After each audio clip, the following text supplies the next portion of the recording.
제가 정무위를 선택한 게 예. 크게 보면 세 가지입니다. 예. 그러니까 목적이라 할까 뭐 이런 걸로 보자면 하나는 국무조정실 그러니까 국무총리실이 있기 때문에 예. 그 영역은 국정의 주요한 이슈들 그리고 국정 과제들을 좀 챙겨볼 수 있는 게 하나 있고요. 그 다음에 또 하나는 금융 쪽에서는 재능이 있고 기회가 있고 환경이 있고 조건이 주어졌는데 돈이 없어서 그러니까 자본이 없어서 무슨 일을 못하는 그런 일이 없으면 좋겠다. 그런 게 하나 있었고요. 그리고 그 과정에서 보면 금융이 되게 보니까 유리한 사람들에게 더 유리하게 작동하는 구조예요. 예를 들면 신용이 높고 예. 그렇죠.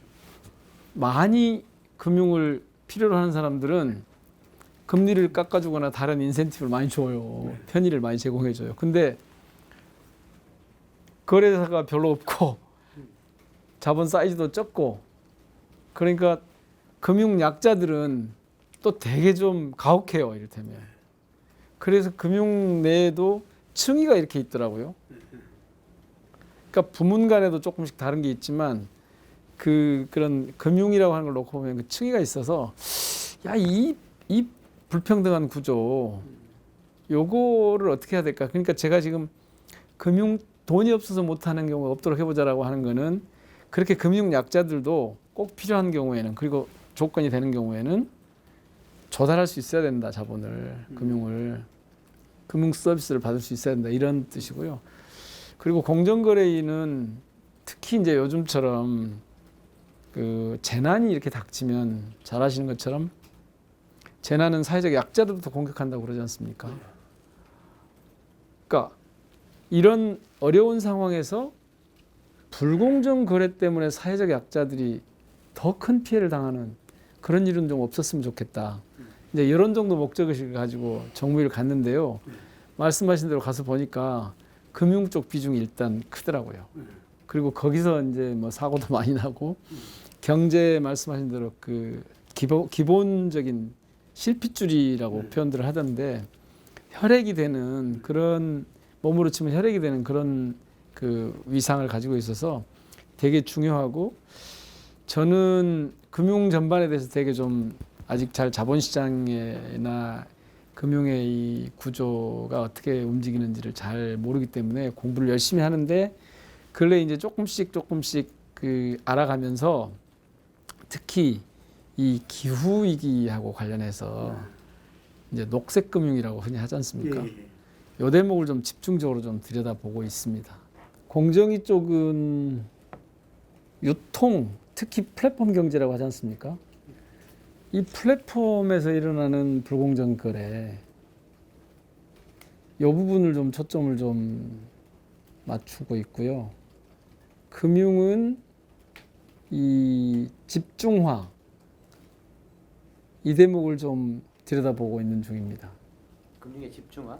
네, 그러니까 금융이 가만히 보니까 가장 중앙 집권적인 구조로 되어 있는 것 같아요. 제가 잘못 이해하고 있는지 모르겠는데 이를테면 지역의 산업은 왜 이렇게 힘들고 중앙 집중화, 경제의 중앙 집중화가 이렇게 이루어지는가, 수도권 집중화가 이루어지는가 보면 지역 금융이 죽었어요. 그러니까 실핏줄이 저기 손발 끝까지 안 가고 있는 셈이나 마찬가지죠. 혹은 지역의 이 부가가치가 생산이 되면 금융을 통해서 이른바 역의 유출이라고 하죠. 이게 되게 심각해요. 그리고 그게 이제 또 소수 시중은행 중심으로 이게 돼 있어요. 제가 이렇게 바람직한 금융은 이런 거다라고 이렇게 잘 정돈해서 말씀드릴 수는 없지만 아직 뭐 공부가 많이 부족해서요. 되게 그 이른바 금융 선진국이라고 하는 곳에서 보면 자본 조달이 용이하고 금융이 너무 그립을 세게 쥐고 있어가지고 금융 중심으로 돌아가는 게 아니라 금융이 실제로 산업을 경제를 뒷받침하는 쪽으로 가서 필요한 곳에 잘 배치되어 있는 그런 느낌을 받거든요. 근데 우리는 그게 좀 잘 안 되고 있는 것 같아요. 집중화의 문제를. 예. 예를 들면요, 제가 지금 초점을 맞추고 있는 것 중에 하나가 그린 뉴딜 관련해서 녹색 금융 쪽을 좀 들여다보고 있거든요. 그러니까 그린 뉴딜이라고 하는 것 자체가 성공해야 된다고 하면 지금 문재인 대통령께서도 계속 지역 주도형이라는 표현을 자꾸 쓰시는데요. 그렇죠. 그리고 엊그제 이낙연 대표께서는 지역 균형 뉴딜 이런 표현을 쓰시던데, 균형 발전 뉴딜이라고 하셨나? 예. 그런 표현을 쓰셨는데 그게 무슨 뜻이냐면 사실은 그린 뉴딜의 경우에 이 분권화된 체계 속에서 이루어지지 않으면, 즉 지역 현장에서 이게 구체화되지 않으면 그랜드 플랜만 가지고 이걸 풀어갈 방법이 없습니다, 사실은. 그리고 지금 대규모 프로젝트를, 예를 들면 풍력 발전을 뭐 몇 기가 단위로 이렇게 한다고 하면 이게 수천억씩 예산이 투입이 돼요. 그러면 그 대기업하고 금융 쪽만 호흡을 맞춰가지고 되느냐? 그렇지 않거든요. 현장에서 수용성이 떨어지면 이거 못해요. 그러면 굉장히 지역화하고 이 분산 분권화 해야지만 잘 되는 게 지금 이쪽이거든요. 그러면 금융도 사실을 그걸 뒷받침할 수 있게 바뀌어야 돼요. 예를 한번 들어보면요, 지금 그 공모하고 사모를 이 구분하는 기준이 50명 이상이면 공모로 가야 되잖아요. 49명까지는 괜찮아요. 근데 주민들이 거기다가 뭔가 이 풍력 프로젝트를 하려고 한다 그러면 가령 지금 반경 1km 이내에 있는 사람들이 참여할 수 있도록 뭐 주민 참여기를 열어놨다 그러면 이 참여자가 49명일 수가 없잖아요. 훨씬 더 많거든요. 근데 그러면 공모를 해야 돼요. 그럼 그 지역 사람들만 할 수가 없게 돼요. 이런 거 고쳐줘야 되거든요. 자, 뿐만 아니라 동네 사람들이 모여서 야, 우리가 그냥 태양광을 좀 해보고 싶다 그러면 거기는 돈이 무슨 몇십억 몇백억 들어가는 게 아니고 몇 억? 뭐 가령 몇 억 들어가는 거라고 하면 그거를 개인이 할 수가 없으니까 여러 사람이 모여가지고 하면 그 사람들이 각각 뭐 몇천만 원씩 어떻게 뭐 이렇게 몇백만 원씩 이렇게 할 거 아닙니까? 그런 것을 뒷받침해 주는 방식으로 되어 있지 않은 거죠. 지금 어려운 거죠. 그러면 개개인들이 그렇게 가면은 무슨 뭐 담보를 대출해라, 담보를 제공하라 할지 뭐 그동안 거래 실적을 보니까 별게 없어, 신용 등급이 낮다 할지 뭐 이렇게 해서 제약이 되는 거죠. 근데 그렇게 접근하면 그린 뉴딜 사업을, 그것도 주민 참여형으로 하는 건 되게 어렵죠. 처음 제가 이 문제를 제기했을 때 혹은 이 녹색 전환에 관심이 있는 분들이 이런 문제를 제기했을 때 되게 하는 얘기가 그런 거였습니다. 야, 그냥 이게 돈이 되고 전망이 좋으면 누가 굳이 해주지 않아도 자본이 모일 거 아니냐, 투자가 될 거 아니냐, 그렇게들 말씀들 하시더라고요. 그래서 이제 세계적인 흐름은 어떤 것일까 봤죠. 조금 전에 말씀드린 것처럼 그러면 돈이 없는 사람들이 주민 참여형으로 일을 한다고 하면 금융이 자신의 신용이나 담보를 가지고는 조달할 수가 없어요. 그런데 어떻게 할 것이냐, 이런 현실적인 문제가 하나 있고, 우리나라에 지금 금융 쪽에서 녹색 금융에 대한 이 준비가 되게 잘 안 돼 있어요. 그러니까 어디선가 녹색 금융은 이런 거야, 그리고 이런 마중물이 필요해, 이런 이른바 이니셔티브를 좀 제공하는 그런 관점에서 이런 기구가 필요하다고 본 겁니다. 처음에는 고민을 좀 했어요. 그냥 금융 쪽에다가 녹색 금융 체제로 좀 전환해 봅시다 하면 되지 않느냐라는 문제가 있었고, 그런데 보니까 영국에서도 그렇고 호주도 그렇고 미국에서도 그렇고 다들 입법을 통해서 이 자본금을 만들고 그런 기구를 통해서 처음에 시도를 합니다. 그렇게 되면 이를테면 모델이 생기겠잖아요.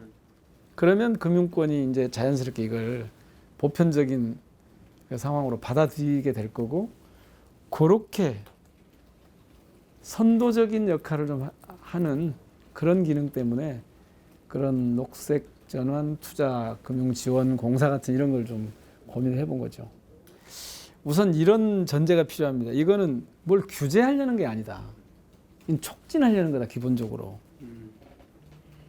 규제가 목적은 아니다 이게. 그걸 좀 해야 되고요. 그 다음에 그러면 녹색 금융을 그동안 그렇게 해왔으면 좋겠는데 어디서도 준비를 안 했어요. 심지어는 우리는 지금 흔히 그 텍소노미라고 분류 체계를 만드는 것, 이러한 거를 우리는 녹색 금융에 투자해야 될 혹은 녹색 산업이라고 한다. 그래서 여기에 투자하는 것을 녹색 금융이라고 하겠다고 하는 이런 분류 체계도 마련되어 있지 않는 거거든요. 그래서 당국이 그냥 가이드라인만 내놓으면 안 하면 어쩔 건데요. 사실 여기에는 도대체 그린 뉴딜이 왜 필요한가에 대한 조금 더 앞단에서 검토를 해봐야 될 문제가 있는 거죠.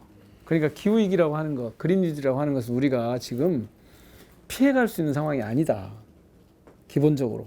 그런데 준비는 안 돼 있다.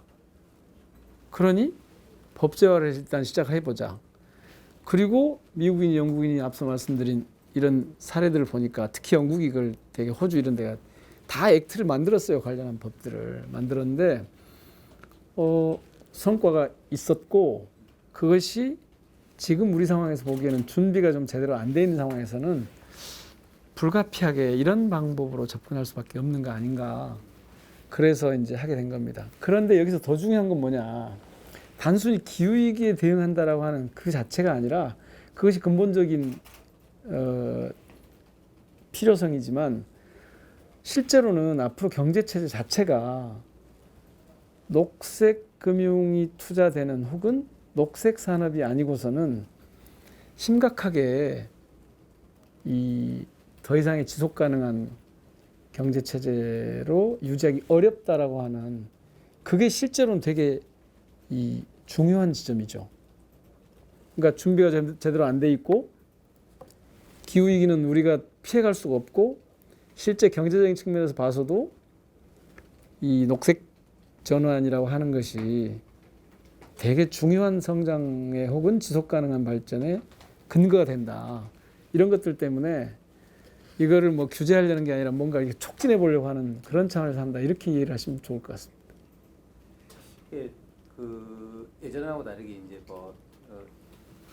환경은 이제 산업과 이제 그 반대의 경향을 가진다는 이런 건 옛날 이야기고 완전히 바뀌었죠. 예. 그 명제가 자체가 바뀌었죠. 예, 녹색 산업이 오히려 더그 훨씬 더 경제적이다.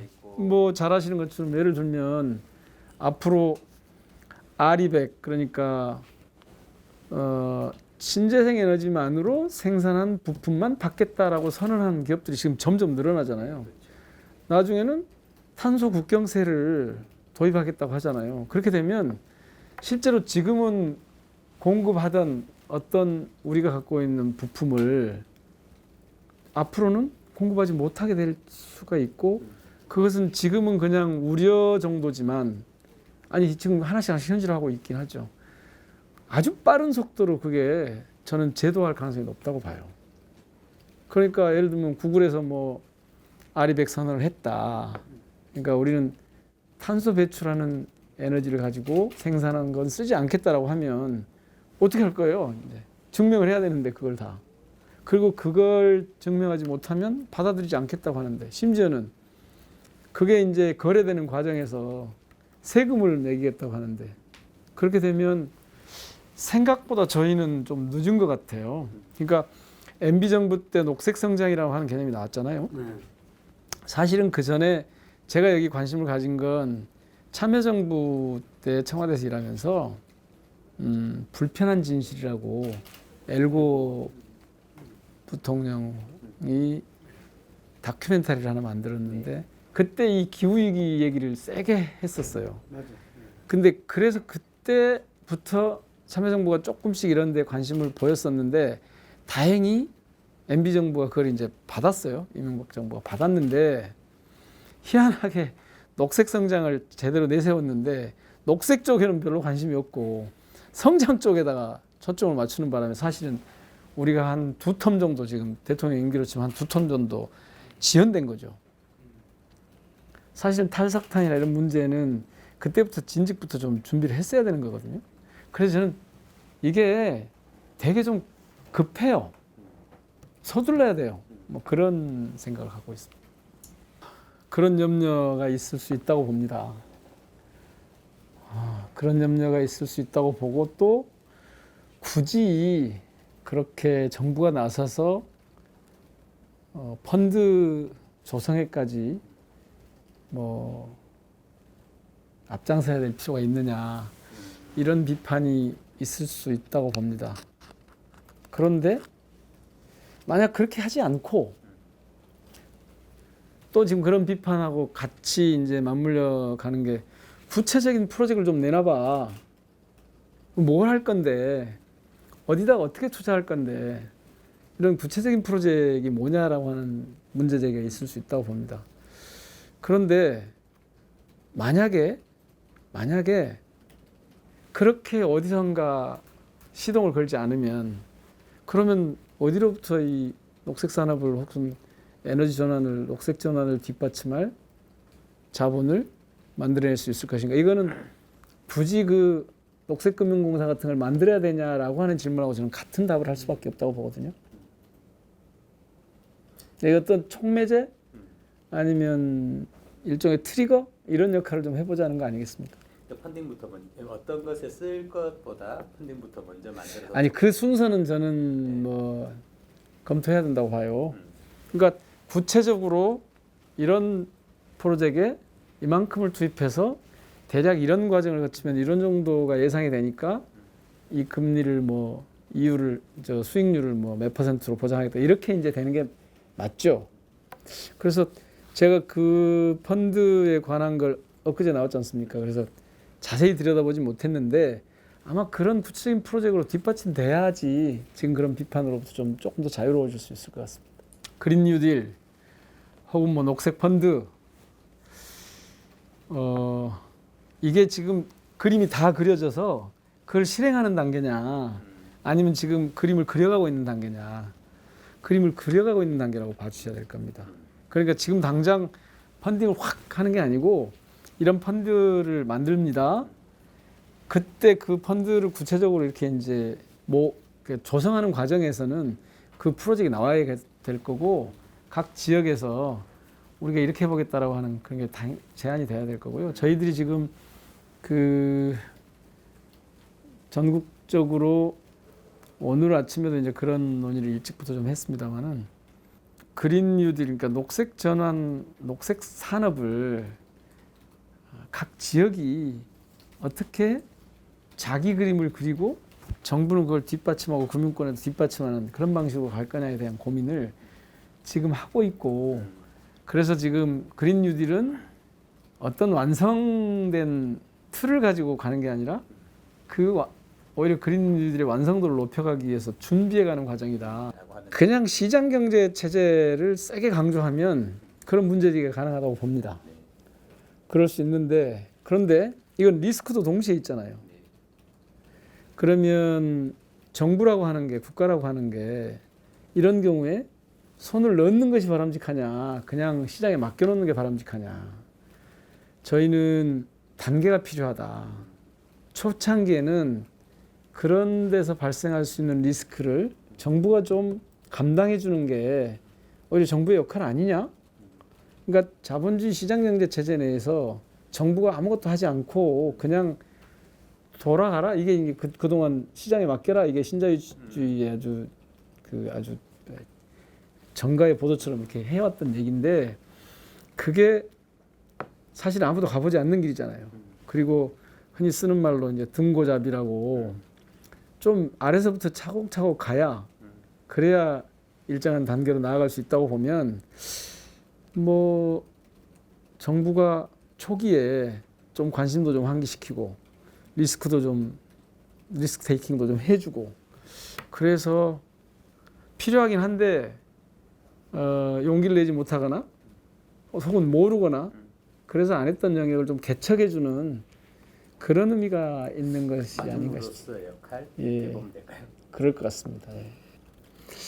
문제를 해소해야 하는 부분은 제가 이제 상임위 질의에서도 그런 얘기를 좀 했는데요. 한번 들여다봤어요. 도대체 사모펀드 사고 왜 나는 거냐?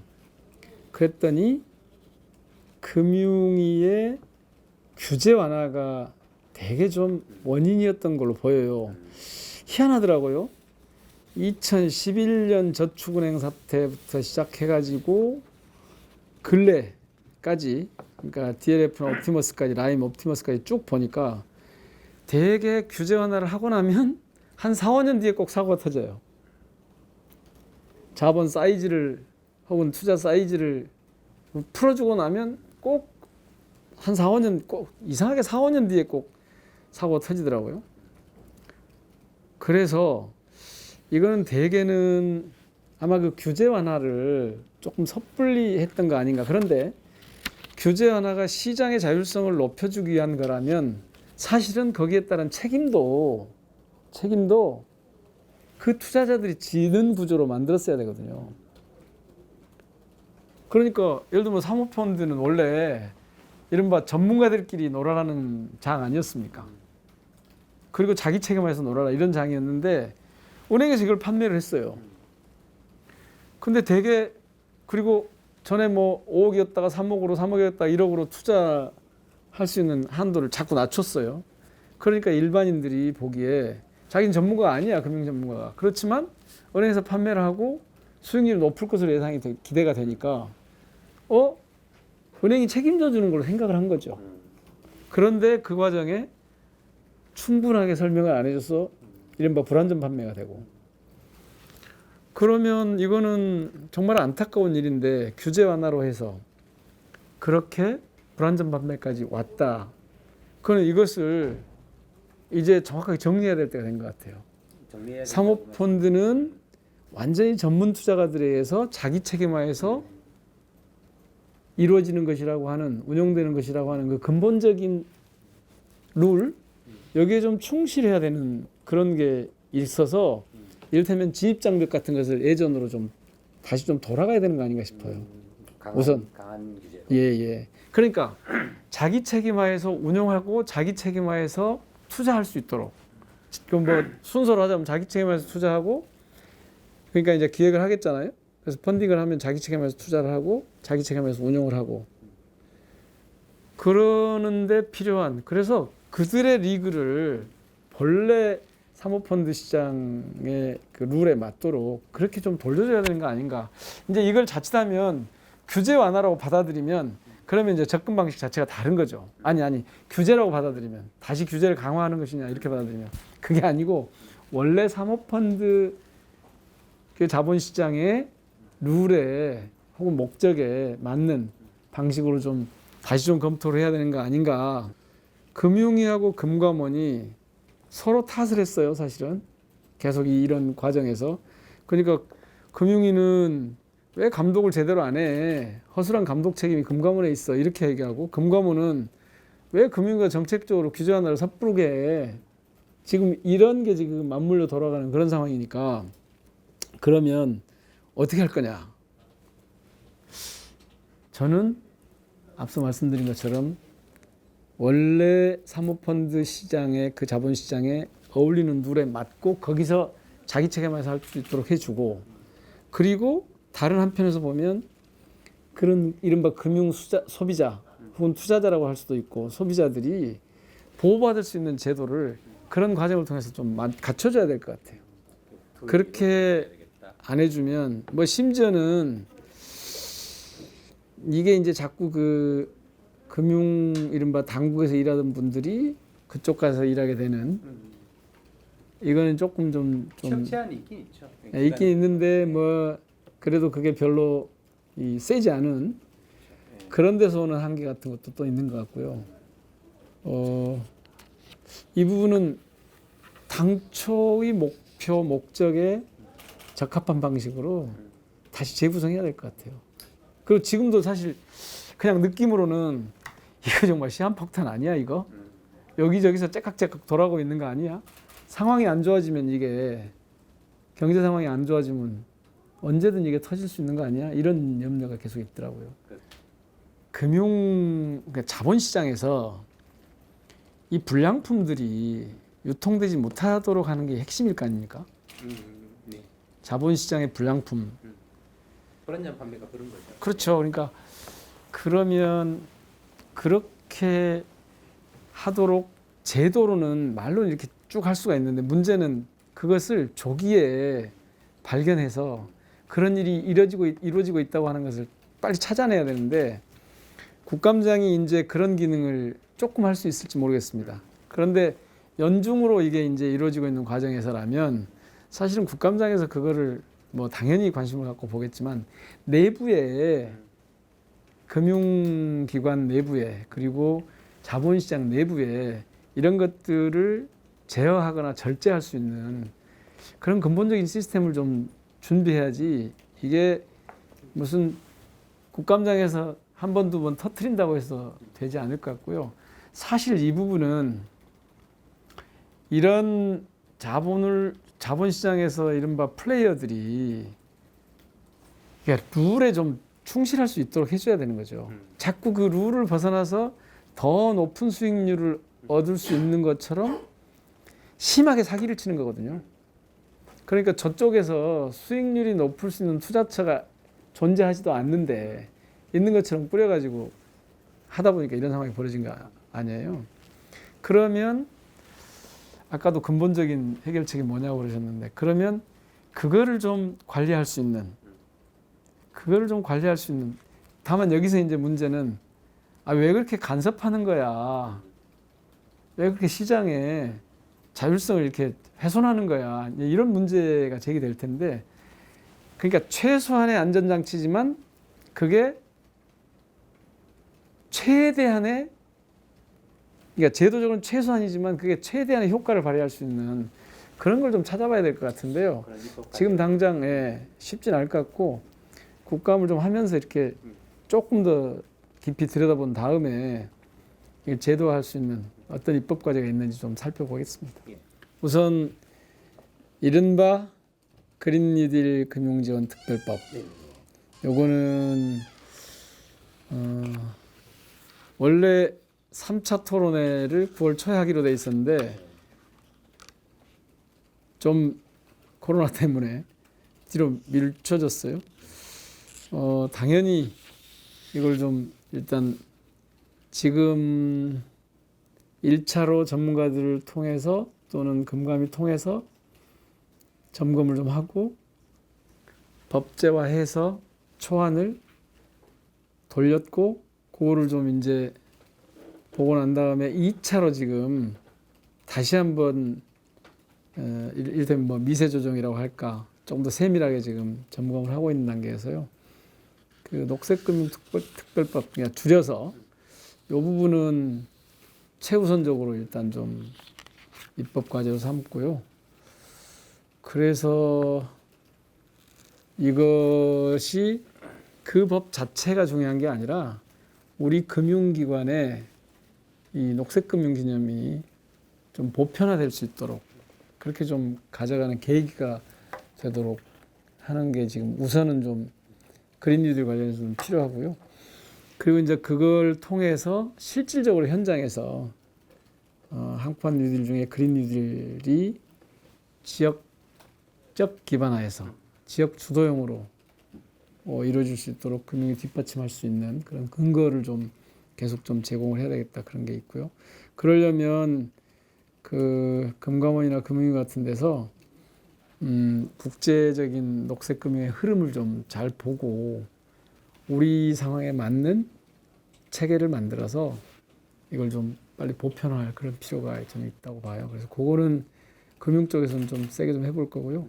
말씀드린 대로 공정위 쪽에서는 보면 그 플랫폼에서 특히 온라인 플랫폼에서 소비자들이 불이익을 당하는 경우 또는 자영업을 하시는 분들이나 그쪽의 업자들이 높은 수수료 때문에 되게 좀 불편해하는 분들이 많더라고요. 그리고 어려움을 호소하는 분들이 많더라고요. 그래서 그 대목도 한번 좀 되게 좀 짚어볼 생각입니다.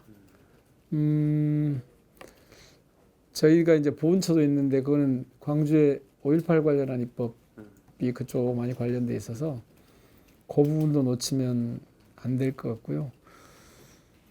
저희 그 지방세 대납 카드 사기 피해 사건이 있었어요. 대구에서 있고 광주에서 있고 뭐 목포에서도 번지고 이런 게 있었는데, 요거는 이제 근본적으로 카드 발급은 카드사가 했지만 그거를 카드를 대여해 주는 것 자체가 불법이어서 우리가 책임질 수 없어 이렇게 이제 하고 있는데, 그럼에도 불구하고 그 이런저런 과정을 좀 보면 책임이 좀 있거든요. 그 부분은 카드사들에게 좀 보상을 좀 할 수 있도록 그 챙겨야 되는 게 있고요. 그러니까 이제 금융 소비 카드사가 피해를 당한 그 시민들에게 보상을 해주는 그런 게 좀 있고요. 대략 뭐 그런 정도 하면 아마 이번 정기국회하고 국감이 이제 갈 것 같습니다. 그런데 이런 것들을 하는 근본적인 이유는 뭐냐? 처음에 제가 말씀드렸지만 공정이든 금융이든 또는 뭐 국정의 주요한 과제든, 저는 우리 사회 지금 제일 심각한 문제는 이른바 양극화라고 보거든요. 이게 이제 코로나19 위기 때문에 더 심해져요. 국가는 혹은 공공 영역은 바로 그런 개인으로서 어찌할 수 없는 점점 이렇게 심화되는 격차를 어떻게든 조금 줄여주고 굉장히 위기에 빠져 있는 그런 사회적 약자들을 좀 뒷받침하고 이런 게 이제 공공의 기능이기 때문에 그런 방향으로 입법과 제도화 정책이 이루어지도록 그렇게 좀 뒷받침해 볼 생각입니다. 암호가 많더라고요, 여기가. 암호. 예. 모르는 줄임말도 많고. 예. 근데 조금 심한 것 같아요, 사실은. 이제 국회에서 활동을 하는 거는 그게 공개가 되고 다들 시민들이 알아들어야 되잖아요. 그렇죠. 최소한 금융 소비자들은 알아들을 수 있어야 될 거 아니에요. 이거를 가령 사모펀드라는 말만 해도 그래요. 실제로 이것의 본질이 뭔지 알고 투자를 하는 분이 얼마나 될까. 아마 그런 분들은 꼼꼼하게 따져봤을 거고, 아무리 이게 은행에서 판매를 해도 이건 거의 은행을 믿고 그냥 뭐 이건 안전하겠지. 통상적으로 은행에는 그런 이제 안전장치가 좀 있다고 믿으니까 그런 게 있는데 일종의 거기에 대해서 배신을 때리는 거잖아요, 지금. 그런 과정에 이 금융 용어가 갖고 있는 되게 어려운 것이 소비자들한테 어려운 것도 저는 좀 한몫한다고 봐요. 근데 근래에도 제가 그런 얘기를 종종 들어요. 금융 용어는 어렵고 운용 구조는 잘 모르고 시정 돌아가는 것도 잘 몰라요. 거기다가 무슨 파생상품 이런 데 이르면 더더욱 어렵거든요. 그런데 어떻게든 그 과정을 통해서 자기도 뭔가 수익을 얻고 싶은 이런 욕망이 있어요. 그런데 어렸을 때부터 한 번도 그런 데 대해서 교육을 제대로 받아본 적이 없어요. 그러면 적어도 앞으로는 사실 증권시장이나 금융 쪽에서 적어도 투자를 하려고 하는 사람들한테는 사전에 적어도 그 과정에서라도 저는 사전 교육이 좀 있어야 된다고 봐요. 그러니까 투자하려고 하는 사람들한테는 이 상품은 뭐고 어쩌고저쩌고 하는 설명을 흔히 불안전 판매라고 얘기하는 이런 게 되지 않도록 철저하게 안내를, 그래서 이제 제가 그 한번 질의를 했던 것 중에 하나가 컨설팅, 금융 컨설팅을 좀 활성화할 필요가 있는 거 아니냐. 어렸을 때부터 교과 과정에다가 금융교육 프로그램을 넣는 건 당연히 제도적으로 검토해 볼 문제이고 그렇게 있어야 되죠. 우리나라에 되게 안 되는 게 정치교육하고 이 금융교육이라는 거 아닙니까? 이게 좀 잘 안 되고 있는 건데, 이것까지가 지금 당장 잘 안 된다면, 그리고 이미 이 투자에 나선 세대가 있다면 이 투자자들에게 사전에 최소한 이런 정도의 과정을 거쳐야 뭐 투자 자격이라고까지 할 수는 없지만 그런 적어도 원하는 사람들한테 그걸 알 수 있는 기회는 제공해 줘야 된다. 그건 저는 좀 필요할 것 같습니다.